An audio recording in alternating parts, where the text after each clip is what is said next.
दोस्तों नमस्कार। 2024 के इलेक्शन को लेके इलेक्शन कमीशन ने जो है घोषणा कुछ दिनों पहले ही कर दी थी और अब कुछ दिनों से ऐसा लग रहा है कि चुनावी कैंपेन जो है अब धीरे धीरे जो है आगे बढ़ रहा है। तो आज इसी के ऊपर में जो है कुछ बातें करने के लिए जो है हम भी आपके सामने हाजिर है और कुछ पार्टियां के लेकर जो है आपके सामने बताएंगे। कुछ का तो नहीं, लेकिन हाँ, बीजेपी के एक्स के टाइमलाइन पे हम गए थे और कांग्रेस के भी एक्स के टाइमलाइन पे हम गए थे। तो आज इन्हीं दोनों पार्टीज़ के रिगार्डिंग में जो है हम बात करेंगे, क्योंकि ये दोनों पार्टीज़ जो हैं हमारे देश की बड़ी पार्टीज़ है। सबसे बड़ी पार्टी आजकल जो है बीजेपी पार्टी है, लेकिन वहीं पर कांग्रेस जो है विपक्ष का जो है एक मेन पार्टी की तरफ से जो है रहती है। तो चुनावी ऐलान के बाद में जहां कांग्रेस ने अपना घोषणा पत्र जो है जारी किया, जिसमें महिलाओं, युवाओं, श्रमिकों, किसान और अन्य जो है बातें कहीं अपने इस घोषणा पत्र में और गारंटियां जो है प्रदान की कि अगर वे सरकार में आते हैं तो ये सब चीज़ करेंगे। वहीं पर दूसरी तरफ जो है बीजेपी पार्टी भी जो है कैंपेन में लगी हुई है और वहाँ पर जो है राम 370 आदिवासियों के रिगार्डिंग में जो है बातें चल रही हैं। तो आइए आज जानते हैं किसने क्या कहा और किसने क्या करने वाला है। इसी के ऊपर में जो है आज हम बात करेंगे। तो दोस्तों, हाल ही के दिनों में कांग्रेस ने अपना घोषणा पत्र जो है वो जारी किया।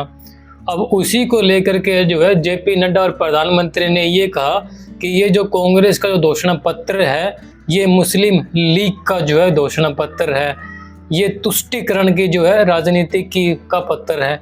ऐसी कुछ प्रतिक्रिया दी इस घोषणा पत्र के बारे में। आइए पहले सुनते हैं।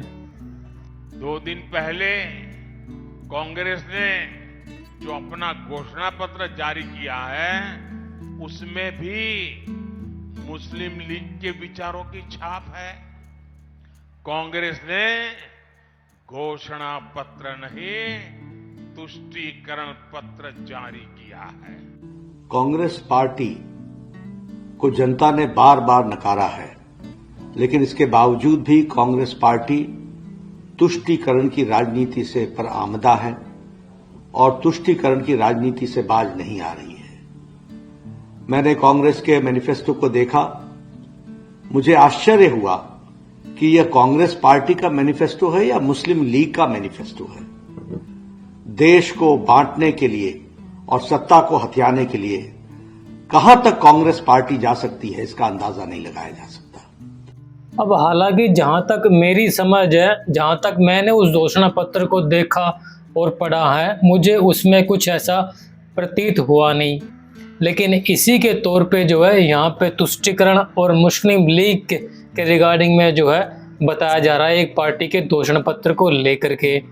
लेकिन उसी के तौर पे जो है जहाँ इलेक्शन कमीशन ने ये कहा था कि कोई भी राजनीतिक पार्टी जो है धर्म के आधार पर वोट नहीं मांगेगी, लेकिन बीजेपी और बीजेपी के कुछ नेता जो है राम मंदिर को लेकर के जो है वोट मांगते हुए जो है दिखाई दिए।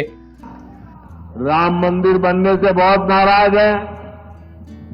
कांग्रेस के शाही परिवार ने राम मंदिर की प्राण प्रतिष्ठा का न्योता ठुकरा दिया। कांग्रेस के जिन नेताओं ने इस कदम को गलत बताया, उन्हें पार्टी से निकाल दिया गया। और एकाध दो जो अगर वहां पहुंच गए प्राण प्रतिष्ठा में, प्रभु राम के चरणों में सर झुकाया, तो उनको 6 साल के लिए पार्टी से निकाल दिया। अब एक एक करके जो है आपकी स्क्रीन पे ये सारी बातें आ रही है कि बीजेपी के नेताओं ने क्या क्या कहा अपनी रैलियों में ऊपर में। कुछ बातें जो है हम उनके टाइमलाइन से जो है निकाल करके लेकर के आए हैं आप सबके लिए। इस रामनवमी पर हमारे रामलला टेंट में नहीं एक भव्य मंदिर में दर्शन देंगे। कांग्रेस और इंडिया गठबंधन राम मंदिर बनने से बहुत नाराज है। कांग्रेस के शाही परिवार ने राम मंदिर का न्योता जो है ठुकरा दिया। कांग्रेस आज़ादी के बाद गरीबों की जरूरतों को नजरअंदाज करती रही कांग्रेस ने कभी गरीब की चिंता नहीं की, उनकी परेशानियों को समझा नहीं। गरीब कल्याण अन्न योजना के माध्यम से 80 करोड़ लोगों तक जो है राशन पहुंचाने का काम किया गया प्रधानमंत्री नरेंद्र मोदी की तरफ से। अब एक तरफ ये कहा जा रहा है कि हमने जो है गरीब लोगों के लिए कल्याण के लिए जो हमने काम किए हैं, वहीं पर दूसरी तरफ ये कहा भी जाता है कि हमने मुफ्त में 80 करोड़ लोगों को जो है राशन बांटा। ये थोड़ा सा जो है अटपटा सा लगता है देश देखने में। और राम मंदिर को लेके जो है अलग अलग जो है बयान जो है दिए जा रहे हैं। हालांकि राम मंदिर हम सबके जो है हम सबके लिए पूजनीय है, लेकिन राम के ऊपर में जो है वोट मांगना वो एक अलग बात है, यानी कि रिलीजियस पर्पस के लिए वोट मांगी जा रही है यहाँ पर। और इसके ऊपर में जो है इलेक्शन कमीशन ने अभी तक कुछ जो है डिसीजन लिया नहीं है। वहीं पर दूसरी तरफ जो है कांग्रेस के घोषणा पत्र में क्या था वो जो है कुछ इस प्रकार से है। युवा गारंटी, पहली नौकरी पक्की, हर शिक्षा युवक को 1 लाख रुपए की अप्रेंटिसशिप का अधिकार, भर्ती भरोसा, 30 लाख सरकारी नौकरियां, पेपर लीक से मुक्ति, निगम वर्ग सुरक्षा, युवा रोशनी, किसान गारंटी, सही दाम एमएसपी की कानूनी गारंटी, कर्जा मुक्ति, बीमा भुगतान का सीधा ट्रांसफर, उचित आयात निर्यात नीति, जीएसटी मुक्ति खेती। हमने अभी मैनिफेस्टो बनाया है। अगर आप मैनिफेस्टो को पढ़ेंगे तो उसमें हमने 3-4 क्रांतिकारी काम आपके लिए किए हैं। ऐसे काम किए हैं जिससे आपकी जिंदगी हमेशा के लिए बदल जाएगी। सबसे पहले हिंदुस्तान की जो गरीब लोग हैं, और उसमें बहुत सारे लोग आदिवासी हैं, दलित हैं, पिछड़े वर्ग के हैं, हर एक गरीब परिवार में, अच्छी तरह सुनिए मैं जो कह रहा हूं, हर एक गरीब परिवार को उसमें से हम एक महिला को चुनेंगे और उस महिला के बैंक अकाउंट में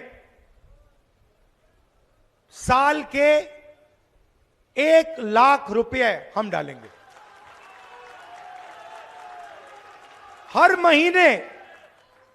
महीने सीधा उस महिला के बैंक अकाउंट में हजारों रुपए जाएंगे। साल में हिंदुस्तान की सरकार हर गरीब परिवार को 1 लाख रुपए बैंक अकाउंट में डायरेक्ट सीधा आपके बैंक अकाउंट में डालेगी।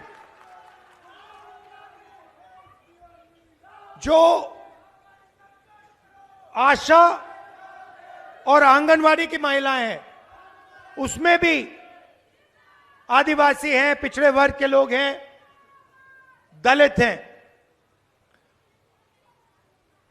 उनको जो आज पैसा मिलता है, सरकार आने के एकदम बाद उस पैसे को हम दुगना कर देंगे, डबल कर देंगे। और पूरे देश में युवा एक ही सवाल पूछते हैं कि हमें रोजगार चाहिए, रोजगार कहां से मिलेगा, कैसे मिलेगा।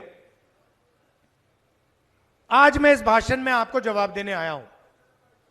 सबसे पहले हिंदुस्तान की सरकार में 30 लाख सरकारी वैकेंसीज हैं। 30 लाख सरकार के पास रोजगार है जो बीजेपी के लोग आपको देते नहीं है। वो आपको कॉन्ट्रैक्ट पे काम देते हैं, आपसे मजदूरी करवाते हैं, मगर सरकारी नौकरी आपको नहीं देते। इसीलिए हमारा पहला कदम, जैसे ही हमारी सरकार बनेगी, ये जो 30 लाख सरकारी नौकरियां हैं, हम आपके हवाले कर देंगे।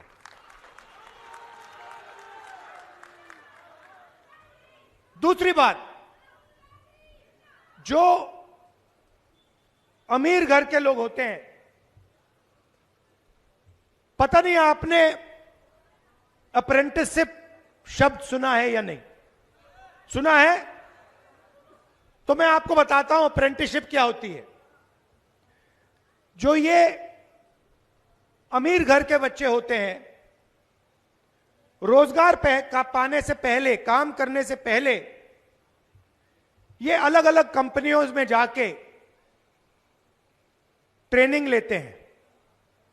कोई 6 महीने की ट्रेनिंग लेता है, 1 साल की ट्रेनिंग लेता है, और ट्रेनिंग के लिए इनको पैसे मिलते हैं। तो हम एक नया कानून ला रहे हैं। जैसे हम मनरेगा लाए थे, जिसमें हमें कहा था कि जो भी गरीब है उसे 100 दिन का रोजगार गारंटी करके कांग्रेस पार्टी देगी।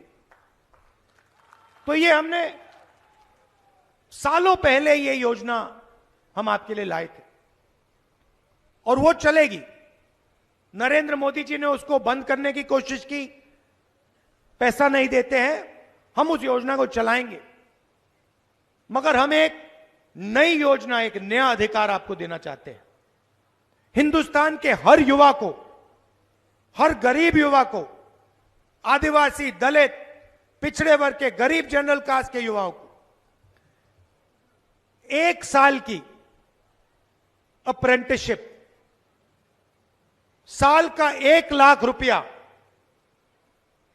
जो भी युवा चाहता है, पब्लिक सेक्टर में, प्राइवेट सेक्टर में, 1 साल का अप्रेंटिसशिप का अधिकार हम आपको देने जा रहे हैं। तो हर युवा को यह मिलेगा। जो भी करना चाहेगा,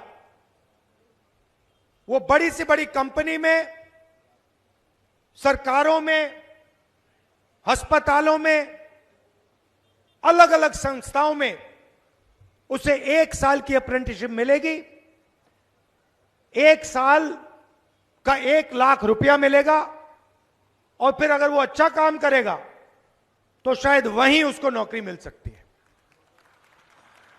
हमारे किसान भाई हैं, आपने देखा होगा नरेंद्र मोदी जी किसान बिल लाए, कानून लाए,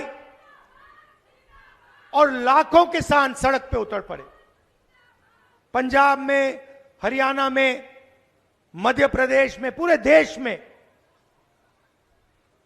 किसानों ने कानून का विरोध किया। किसान क्या चाहता है? किसान सिर्फ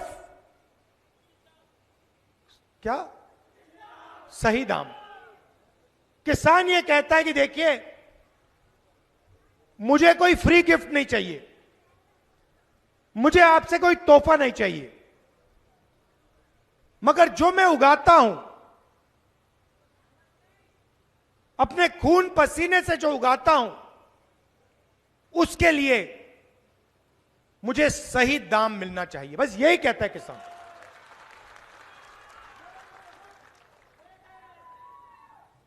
वो ही कहता, और कुछ नहीं कहता। और नरेंद्र मोदी की सरकार कहती है हम आपको सही दाम नहीं देंगे। अरबपतियों का 16 लाख करोड़ रुपया कर्जा माफ किया है, मगर किसानों का कर्जा माफ नहीं करते। और जब किसान एमएसपी मांगते हैं, मिनिमम सपोर्ट प्राइस मांगते हैं, तो पुलिस वाले उन पे गोली चलाते हैं। तो हमने मैनिफेस्टो में साफ कह दिया है, किसानों का कर्जा माफ होगा, और कानूनी मिनिमम सपोर्ट प्राइस हिंदुस्तान के किसानों को मिलेगी। और कानून के मुताबिक उनको सही दाम अनाज के लिए, धान के लिए दिया जाएगा।